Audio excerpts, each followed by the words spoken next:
conversar conosco aqui na CNN. Jussara Soares também fica em tela para participar dessa entrevista. Deputado, bem-vindo, boa tarde ao senhor. Eu queria justamente puxar o gancho dessa apuração da Débora. O senhor disse que já fez contato com a administração Donald Trump. O que recebeu de resposta? Eu não fiz contato após o fato ocorrido de hoje, da prisão de Jair Bolsonaro. Nesse momento estou recebendo informações ainda do que ocorreu e estou me prestando aqui a dar algumas entrevistas, utilizar a rede social para demonstrar o tamanho do absurdo disso. Porque, inclusive, na decisão do Moraes, ele cita a proximidade com a embaixada americana como motivo para prender o Bolsonaro. Cita também dizendo que o Ramagem, deputado federal, se evadiu do Brasil, segundo ele tem acusado, dizendo que isso daí também poderia criar a evasão de Jair Bolsonaro. Ou seja, estão responsabilizando Bolsonaro por ato de terceiro, e também estão colocando argumentação esdrúxula. É óbvio que o Jair Bolsonaro não precisa ser preso. Ele é um idoso de 71 anos de idade, passou por 7 cirurgias, com muita frequência, dezenas de vezes nos últimos anos, esteve num hospital, utiliza uma tornozeleira eletrônica inócua, porque ele tem vigilância até com câmeras 24 horas por dia contra a sua residência, inclusive com a possibilidade de policiais adentrarem a sua residência, o que viola a nossa Constituição e nunca foi aplicado anteriormente sequer com os mais perigosos traficantes de drogas e assassinos do Brasil. Então o que o Moraes está fazendo, ele está imprimindo uma tortura psicológica contra o Jair Bolsonaro, porque ele quer terminar o serviço iniciado pelo Adélio Bispo. A intenção de Moraes é, obviamente, assassinar o presidente Jair Bolsonaro, que tem se resistido fortemente, aguardando uma anistia para postular o seu nome à eleição presidencial do ano que vem. Débora Bergamasco, que viabilizou essa entrevista, a sua pergunta. Boa tarde, deputado. Obrigada por aceitar o convite aqui da CNN Brasil. Nossa, são tantas perguntas, Mas vamos lá. Gostaria de saber se te causou... só um reparo. Conversei com o Paulo Figueiredo, empresário, apresentador, e ele me disse que estava em contato, então, com o governo americano, o Departamento de Estado. Por isso que eu trouxe também essa informação só para deixar claro. Aí eu sei que também os senhores dividem ali as tarefas. Deputado, é o seguinte, eu gostaria de saber se o senhor ficou surpreso com essa decisão do ministro Alexandre de Moraes de hoje e gostaria de saber dessa informação que está um pouco nebulosa. Você tem a informação se o seu pai tentou mexer ali, alterar alguma coisa na tornozeleira eletrônica? Olha, Débora, especificamente não tenho nenhuma informação de bastidor com relação a isso.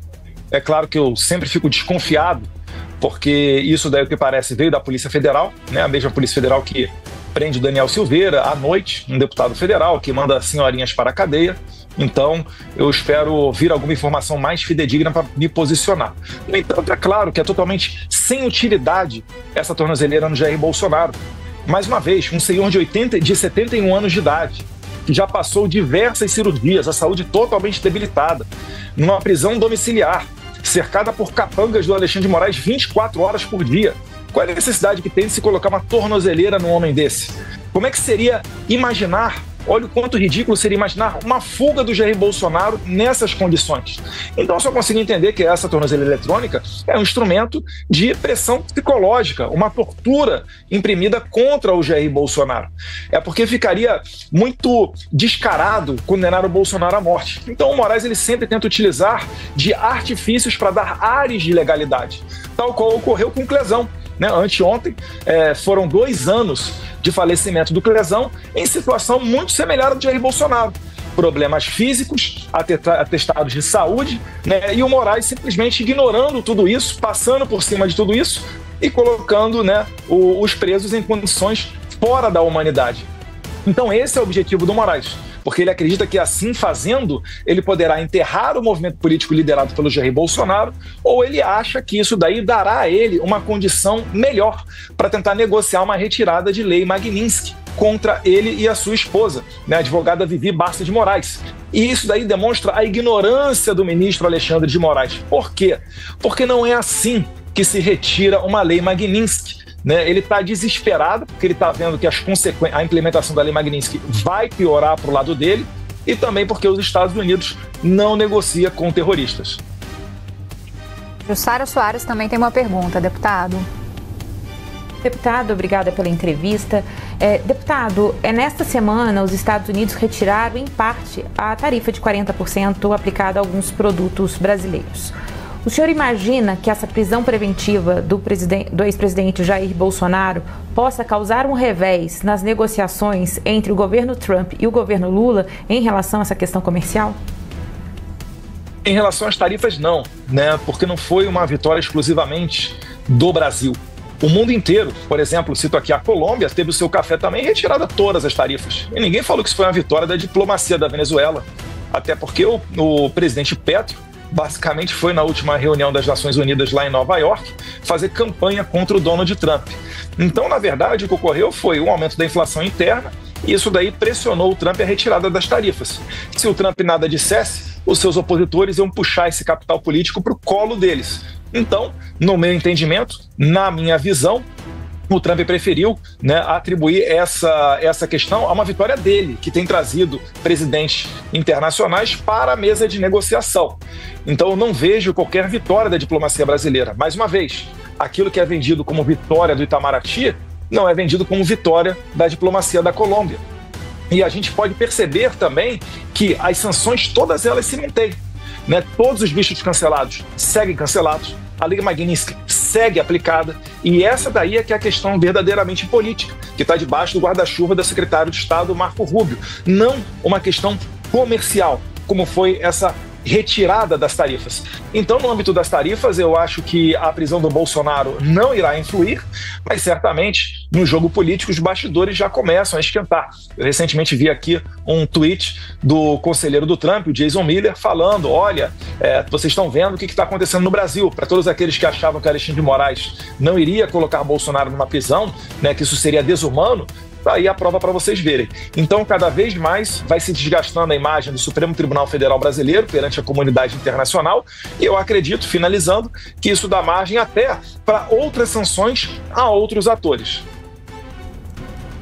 Caio Junqueira, direto de São Paulo, também se soma aqui na nossa entrevista com o deputado federal Eduardo Bolsonaro. Caio, sua pergunta.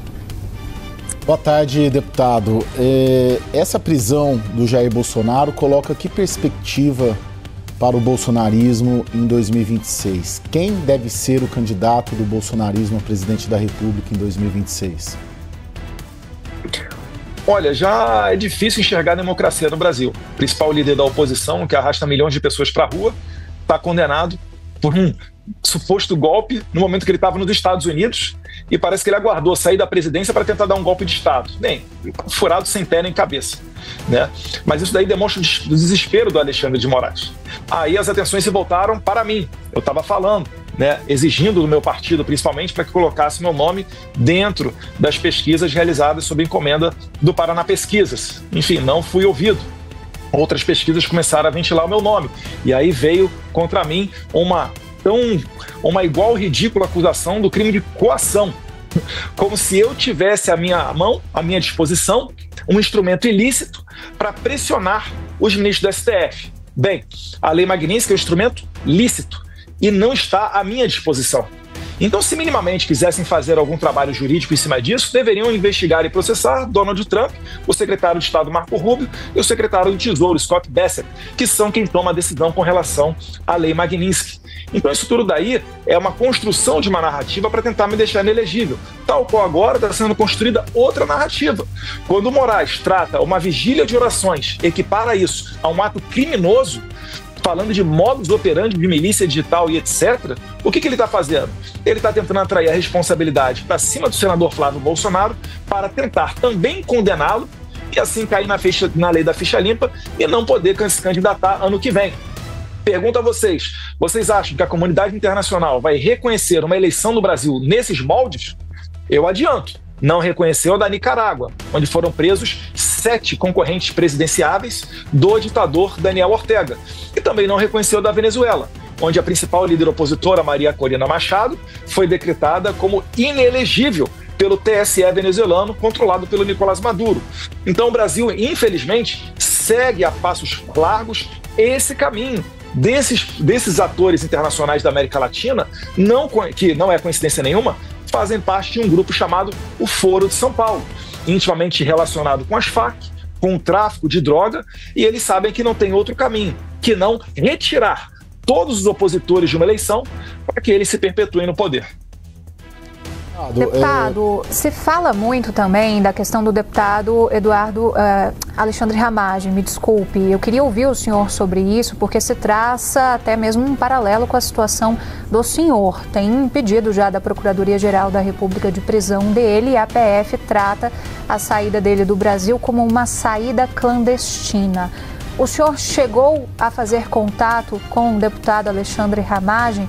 Há alguma chance dele retornar ao Brasil ou não há prazo para isso? Acho que essas perguntas têm que ser endereçadas ao deputado Alexandre Ramagem, né? Eu não tenho participação nenhuma com isso, mas, minha opinião pessoal, eu vejo com felicidade. Eu acho que ninguém pode ser decretado a cumprir uma pena, ainda mais tão larga quanto essa, né? Sendo que não cometeu crime algum. Qual é a ameaça que o Ramagem tem para com a democracia brasileira? Absolutamente nenhuma. O que eu lamento é que o Moraes esteja mais uma vez rasgando a Constituição e responsabilizando Bolsonaro por uma conduta de terceiro, algo que é proibido em nossa lei. Eu não posso ser punido porque outra pessoa tomou determinada conduta. E o Moraes anteriormente fez isso, né? Ele colocou de volta na cadeia várias pessoas que estavam em casa relacionadas ao 8 de janeiro, utilizando como fundamento que muitos deles fugiram para a Argentina. Ora, ele está punindo quem está seguindo a lei, que está no território brasileiro, com base na conduta de outros que saíram do país. Mas ele fica confortável. Por quê? Porque se alguém tenta denunciar isso, vai sofrer as mesmas consequências que eu estou sofrendo. Inclusive com a esposa, minha esposa até hoje não tem uma resposta disso, né, com as contas bancárias bloqueadas. E eu sou um deputado federal. Quando o Moraes faz uma ação dessa contra um parlamentar que tem imunidade parlamentar, ele sabe que ele está intimidando todo o resto para não se aproximar de nós. Aí eu vou falar para vocês. Como é que fica o financiamento de campanha do PL ano que vem? Como é que fica, né, a gente dar apoio a candidatos ano que vem? Que se forem reeleitos, não terão imunidade parlamentar e vão ficar debaixo da perseguição do Alexandre de Moraes. Então Moraes ele está moldando a política brasileira com base no abuso de seu poder. Ele quer controlar a eleição de 2026 e está tendo sucesso nisso com essa prisão do Jair Bolsonaro. Vai tentar me decretar inelegível e muito provavelmente está apontando os canhões agora contra outro inocente, que é o senador Flávio Bolsonaro. Dessa maneira, eu pergunto a vocês, restará democracia para as eleições de 2026? Ou será que com esse quadro de fatos que eu acabei de citar, finalizando, vai ficar fácil para a comunidade internacional dizer que o Brasil não é mais uma democracia, se equivalendo com a Venezuela? Débora Bergamasco.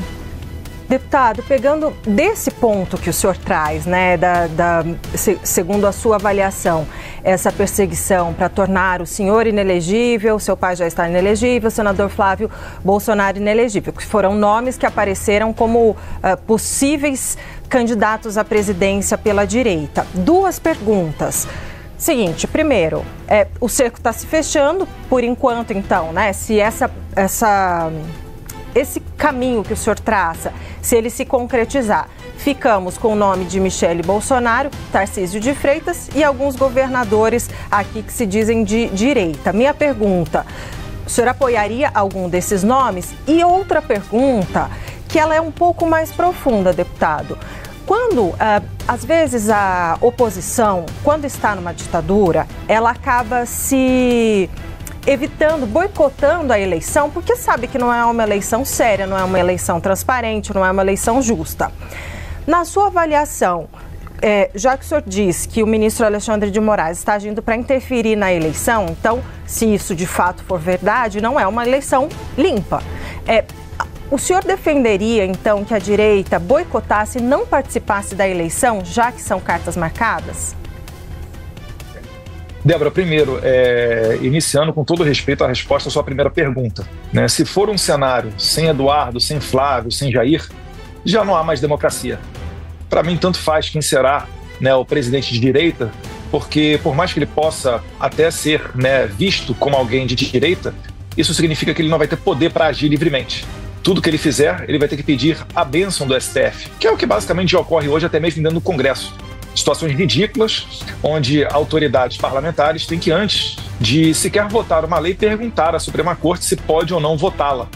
E muitas das vezes, né, tem gente que trata isso daí como aceitável, como normal. Então, eu não pretendo participar de nenhum espetáculo circense para que assim seja dado áreas de democracia a esse ato. A questão do boicote é uma questão que pode ser discutida, né? Mas o que eu de antemão consigo garantir é a todos aqueles que pretendem se lançar como candidatos à direita que tenham o seu passaporte em dia, o seu visto americano em dia, uma conta bancária fora do Brasil e todos os instrumentos necessários para fugir de uma eventual perseguição, caso não tenham êxito, né, na sua eleição. Eu acho que isso daí deve ser feito. Eu acho que todos nós temos que pensar que não estamos mais num regime normal no Brasil. Acabei de falar do meu caso. A minha esposa está com as contas financeiras bloqueadas. Daniel Silveira foi preso durante a noite. A esposa dele também, impedida de usar a rede social, contas bloqueadas. Então isso tudo daí é o regime alexandrino que a gente está vivendo.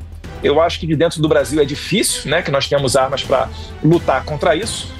Mas mais para frente vamos ver como é que vai ficar esse cenário eleitoral para saber quem serão os candidatos e quanto poder o Alexandre de Moraes vai ter ou não para tentar controlar essa eleição.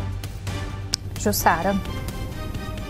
Deputado, hoje, novamente na decisão, o ministro Alexandre de Moraes citou dois fatos: a proximidade da casa do ex-presidente Jair Bolsonaro com a Embaixada dos Estados Unidos e também o suposto planejamento de pedido de asilo à Argentina. Na sua avaliação, o ex-presidente deveria ter pedido um asilo político antes, ter deixado o país antes? O senhor era a favor disso? O senhor defendia esse asilo político? E quais as possibilidades do ex-presidente pedir ajuda a aliados, a políticos de direitos, governantes de direita em outro país? Jussara, agora já não há mais muito o que possa ser feito, né? Eu acho que a gente tem que fazer a pressão internacional, né? Muito que pode ser feito para evitar essa prisão, até porque ele está, nesse momento, se não me engano, até na Polícia Federal, né? Então, o que a gente está conseguindo perceber é que tem que ser feita uma pressão internacional, né? Para que o Bolsonaro, né, seja internamente no Brasil recebida essa pressão e seja votada a lei da anistia. Eu nunca vi do meu pai nada assinado de próprio punho ou dele comentando com relação a asilo. Mas eu, mais uma vez aqui, eu realço. Eu acho que é justo todas as pessoas do 8 de janeiro, o deputado Alexandre Ramagem, se realmente for essa a intenção dele de ir aos Estados Unidos, de fugir de uma pena injusta. Entenda uma coisa, quando um bandido comete um crime e ele vai para a cadeia, isso é quase como se fosse na cabeça dele um acidente de trabalho. Ele sabe que estava incorrendo naquele risco ao cometer atividade delituosa. Outra coisa é a cabeça de alguém que não cometeu crime algum. A gente não pode cair nessa narrativa de achar que o presidente Bolsonaro esperou o momento onde ele não era mais presidente, onde ele nomeou os chefes de força, né, da Marinha, Exército e Aeronáutica indicados por Lula antes de deixar a presidência, no momento que ele não estava mais no Brasil e colocou em campo velhinhas e pessoas desarmadas. Lembrando, não foi dado um tiro e não foi apreendida uma arma de fogo durante 8 de janeiro, para que nesse momento Bolsonaro tentasse dar um golpe de Estado. Pelo amor de Deus, mais ridículo do que isso, é só pensar que o Bolsonaro estava planejando uma fuga. Um senhor de 71 anos, numa prisão residencial, num país onde todo mundo conhece ele, vigilância 24 horas por dia, câmera com sensor de movimento, e então ele conseguiria fugir. É óbvio que não, né? Mais uma vez, essa tortura é instrumento, essa tornozeleira, ela é instrumento de tortura contra o Jair Bolsonaro, numa tentativa do Moraes de repetir aquilo que já ocorreu com o Clezão, que é assassiná-lo. Então eu tenho que minimamente vocalizar isso, enquanto ainda me resta um espaço, né, numa imprensa aqui como a CNN, que eu agradeço essa oportunidade, e também as minhas redes sociais. Deputado, só para ficar claro, o ex-presidente agora está preso na Polícia Federal, mas o senhor disse que outras pessoas que estejam numa situação condenados, a exemplo do que o Ramagem fez, também devem deixar o Brasil? O senhor é a favor disso? Sim, porque eu não sou a favor de colocar inocentes encarcerados. Eu estou vendo uma narrativa sendo construída para se jogar um jogo político. Querem controlar a eleição de 2026, prendendo essas senhoras, prendendo parlamentares, eventuais futuros senadores, que é o meu caso, ou presidenciável. Flávio Bolsonaro agora é outro caso. Então eu não posso entender isso daí como normal, como justo. Então, minimamente, ainda que não seja o cenário ideal, né, porque isso demonstra que já não há mais democracia ou esperança de uma justiça vinda da Suprema Corte, eu acho que sim, vale a pena você lutar pela sua liberdade. Deputado, eu vou insistir nessa pergunta da Jussara, rapidamente, antes de passar a palavra ao Caio. Essa defesa que o senhor está fazendo de uma fuga, ela se estenderia ao seu pai também? Eu não vou dar essa oportunidade para o regime. Eu me reservo ao direito de ficar calado, né? Eu acho que o meu pai está sofrendo demais. Mais uma vez, é um idoso, né? Dezenas de vezes foi ao hospital, muitas vezes sendo internado, 7 cirurgias, vigilância 24/7 pelos capangas do Moraes na porta da sua casa, ou por vezes até dentro da sua casa, um tratamento que não foi dispensado a nenhum assassino em série ou traficante de droga do crime organizado do Brasil, e ainda assim imaginar que ele possa fugir, eu acho que é ridículo ficar imaginando essa possibilidade. Caio Junqueira. Deputado, família Bolsonaro poderia apoiar Tarcísio de Freitas a presidente em 2026? Cara, a sua pergunta ela é muito pertinente, mas nesse momento eu prefiro focar aqui na questão da ilegal prisão do Jair Bolsonaro.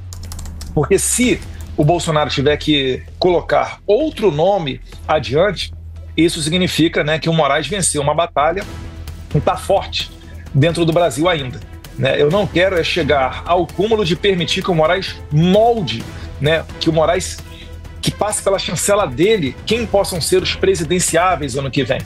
Eu acho que se o Flávio for adiante com a sua candidatura, ele vai sofrer muito. Ele vai sofrer perseguição, ele tem que estar preparado para tudo.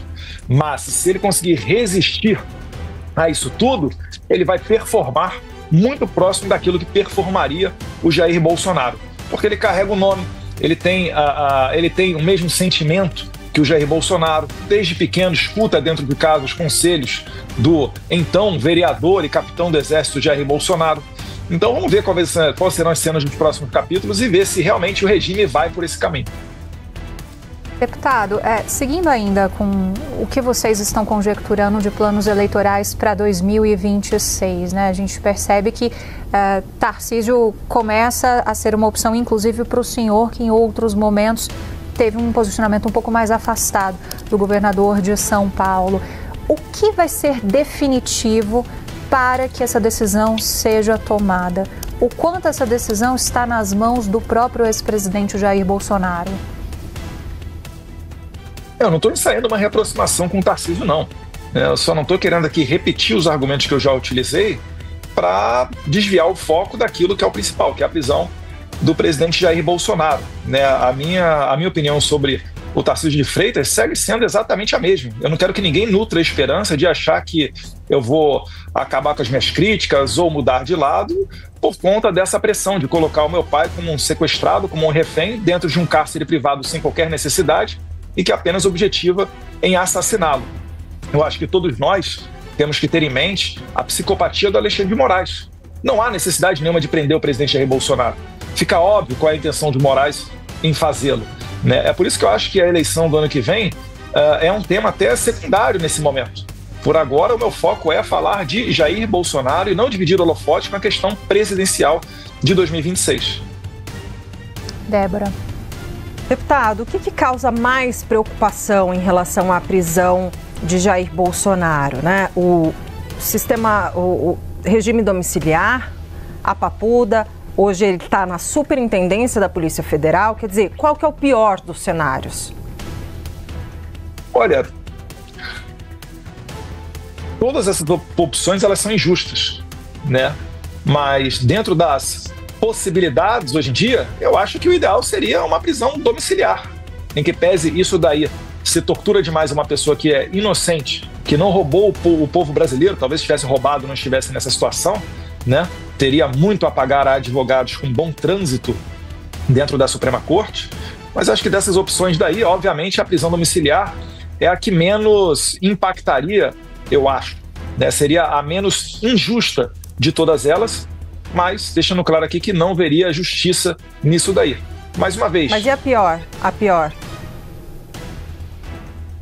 O pior é colocar ele dentro de uma prisão comum, por óbvio, que é o que eu acho que o Alexandre de Moraes vai fazer. Né? Ele vai tentar fazer isso daí para tentar assassinar o Jair Bolsonaro. Eu acho que isso daí aumenta as chances de uma pressão vinda aqui dos Estados Unidos maior. Eu acho que mais atores, por exemplo, o PGR, que está validando tudo que o Moraes está fazendo, Paulo Gonet, de entrar à frente de uma lei Magnitsky, ele e a sua família. Mas, se forem por aí, podem ter certeza, os Estados Unidos não negociam com terroristas. Caio Junqueira. Deputado, eu queria uma avaliação sua sobre a sua atuação aí nos Estados Unidos. Desde o começo do ano, o senhor atua pelo que o senhor batiza de uma tarifa Moraes, junto à Casa Branca, mas desde então, 3 consequências disso na política doméstica brasileira. Processo de anistia, projeto da anistia no Congresso travou, Lula recuperou popularidade e competitividade para 2026 e seu pai foi preso. O senhor não acha que a sua atuação aí mais atrapalhou do que ajudou a direita brasileira? Negativo, cara. Se não fosse essa pressão vinda dos Estados Unidos, sequer seria votada o requerimento de urgência da lei da anistia, que foi aprovado com 311 votos na Câmara dos Deputados. Isso é claro até para alterar a Constituição brasileira. Né? O que nós conseguimos fazer foi, historicamente, colocar pela primeira vez, contribuir para que seja aplicada uma sanção contra o violador de direitos humanos, chamado Alexandre de Moraes. E talvez agora, embebedado dessa narrativa de proximidade do Trump com Lula, fique confortável para essa prisão de hoje contra o Jair Bolsonaro. E mais uma vez, a tarifa ela foi retirada por conta da inflação norte-americana, não com base no sucesso da diplomacia brasileira ou necessariamente desses diálogos entre Lula e Trump. Porque se assim for, temos que parabenizar também a diplomacia da Colômbia, que foi retirada a tarifa do café colombiano. E a gente sabe que não foi êxito nenhum das relações internacionais do presidente da Colômbia, o ex-guerrilheiro Gustavo Petro. Então, o Alexandre de Moraes, ele pela primeira vez viu consequências, tanto é que está me perseguindo.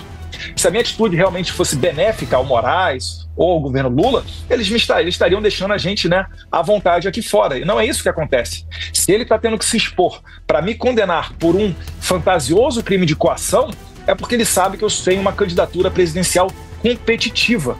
E sendo o presidente da República, tendo a maioria do Senado, a primeira coisa que eu faria era o impeachment do Alexandre de Moraes.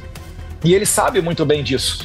Então ele tenta moldar o tabuleiro político de 2026 através dessas inelegibilidades por crimes pequenos, para não ruir tanto por aí, e dessa maneira conseguir controlar a eleição não só para presidente, mas também para o Senado do ano que vem. É isso que eu vejo aí com o Moraes. Eu vejo como muito exitoso a minha atuação aqui fora. Mais uma vez, trouxemos consequências ao Alexandre de Moraes. Ele parou de derrubar perfil à torta e à direita na internet. Cito, por exemplo, aqui o Alan dos Santos, que tem dezenas de contas no Instagram.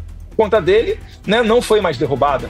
Outras pessoas retomaram acesso às suas redes sociais. Então, isso tudo não é algo por acaso. É porque ele viveu um momento ruim. Ele acha agora que ele está forte o suficiente. Então, a gente vai trabalhar novamente para que ele sofra as consequências de um endurecimento da Lei Magnitsky e sugerir, se forem nos perguntado a dar a nossa opinião, que outros atores também recebam essa mesma sanção vinda dos Estados Unidos. Jussara Soares, suas perguntas. Deputado, o ministro Alexandre de Moraes cita especificamente iniciativas do senhor e também do senador Flávio Bolsonaro como justificativa para esse endurecimento jurídico em relação ao ex-presidente Jair Bolsonaro. Queria saber se o senhor se arrepende de alguma atitude ao longo de todo esse processo da trama golpista, o que faria diferente? E para finalizar, uma última pergunta. O senhor... neste processo, nessa sua atuação nos Estados Unidos, o senhor vê nas últimas semanas a gestão Trump soltando a mão do ex-presidente Jair Bolsonaro? De maneira nenhuma. Eu, primeiro, não me arrependo de nada. E a gente já sabia que o Alexandre de Moraes sempre ia dobrar a aposta. Eu já sabia que ele utilizaria meu pai como refém. E eu estou dando um recado claro. Moraes, você pode prender o meu pai, você pode assassinar o meu pai. Eu não vou parar. E graças a Deus os Estados Unidos não negocia com terrorista. O que está em jogo aqui não é a vida do meu pai simplesmente, é o país inteiro. A gente está lutando pela democracia no Brasil, é pela liberdade. Porque se você não puder fazer uma entrevista, se você tiver que perguntar, olha, posso falar disso ou daquele assunto? Ou como eu já vi acontecer na Câmara dos Deputados, deputados reunidos, debatendo se podem ou não falar determinado termo ou determinado assunto da tribuna, se isso não poderia gerar problemas como geraram para o Daniel Silveira. Então é disso que a gente está falando, é salvar a democracia, é preservar as liberdades. Porque quando você não consegue criticar, não há democracia que resista, porque não há aperfeiçoamento da sociedade, ela vai ficar estagnada. Numa ditadura não se gera riqueza. Se você for olhar Nicarágua, Venezuela e Cuba, passam maus bocados, por quê? Porque vivem em ditaduras socialistas sanguinárias. Isso daí eu não quero que aconteça com o nosso país. Então, em que pese, né, cortar o meu coração, se tratar do meu pai, por óbvio, né, eu sou filho, eu sinto isso daí na pele, mas eu tô aqui mandando um recado. Sigam firmes e fortes. Eu aqui tô firme e forte, sou filho dele. Então não há motivo para que ninguém esmoreça, né? O jogo continuará sendo jogado. Nós mantemos a nossa mesma posição, com os mesmos relacionamentos com as autoridades americanas. Recentemente, as idas a Washington, elas só não foram tão intensas porque ocorreu o shutdown, né? Um problema americano quando não se vota o orçamento e as autoridades americanas não comparecem ao trabalho, são impedidas pela lei de irem trabalhar. Então não fazia sentido seguir com essas reuniões dentro da Casa Branca ou nos arredores. Mas agora que acabou o shutdown, tem a possibilidade de retorno. Vamos ver aí os próximos passos, né, de lado a lado, o que vai acontecer. Deputado federal Eduardo Bolsonaro, a gente agradece muito a atenção com a CNN, as respostas a todos os nossos questionamentos, canal aberto para o senhor e todas as suas informações. Boa tarde. Eu que agradeço o espaço e repetindo aquilo que eu tenho dito, né, na frase do professor Olavo: não parar, não precipitar, não retroceder, quem resistir mais tempo vencerá. Nós venceremos.